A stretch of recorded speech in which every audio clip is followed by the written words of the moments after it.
Alam mo ba na mayroon ng mga ibang artista ang nagrereklamo or nagpo-post sa social media at napansin na nila ang mga pangyayari.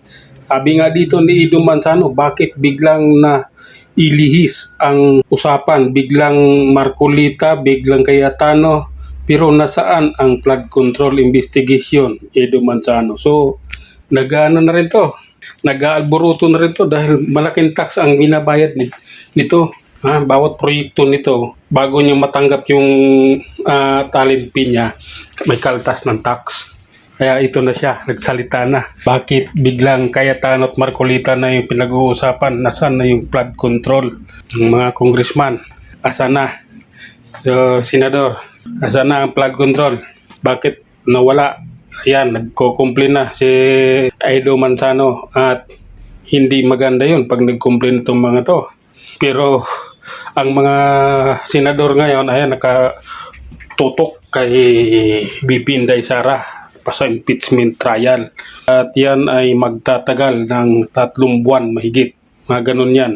So, 90 days ata ang pinakaano niyan. Ang pinakamahaba niyan or mahigit pa. At bilyon ang gagastusin nun sa trial na yun. So, diyan sa nakatutok dahil yan ang utos ng amo nila, yung boss nilang nasa Malacanang. Kaya Mr. Ido Manzano, yung flood control mo, malabo pa yun dahil walang mag-iimbestiga dyan dahil ang pinuno ng kanilang Senate mukhang may sabit sa flood control. Diba? So marami ang mga senador at congressman ang sumasabit sa flood control kaya medyo malabo yan. Yung hinahanap mo, ang maganda siguro niyan ay palitan na ang administrasyong ito. Yun yung maganda mong hanapin or itanong. Yung flood control, malabo yan sa ngayon. Dahil aabutin tayo ng next year sa nila kay BP Inday Sara, sa pagtutugis nila, sa paninira nila kay BP Inday Sara, aabutin pa ng next year yan.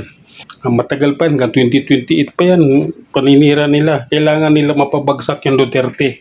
Ayaw na ayaw nila sa pamilyang Duterte dahil nagtatrabaho ng tama at ginagawa ang tama para sa ikabubuti ng taong bayan. Yun yung katotohanan. Kaya ayaw nila ng matinong administrasyon. Gusto nila yung magulong administrasyon. Tingnan mo yung mga Pinklawan. Dati galit-galit sa mga Marcos. Tingnan mo ngayon, magkakampi sila, mga hayop ng mga yan. Diba? Ngayon, ay ganito ang buhay natin. Kunting ulan lang, baha. Kunting kimbot lang, Diyos ko Lord. Yung EDSA Balintawak, lagpas tao yung tubig. Yun lang muna, hanggang sa muli. Maraming salamat.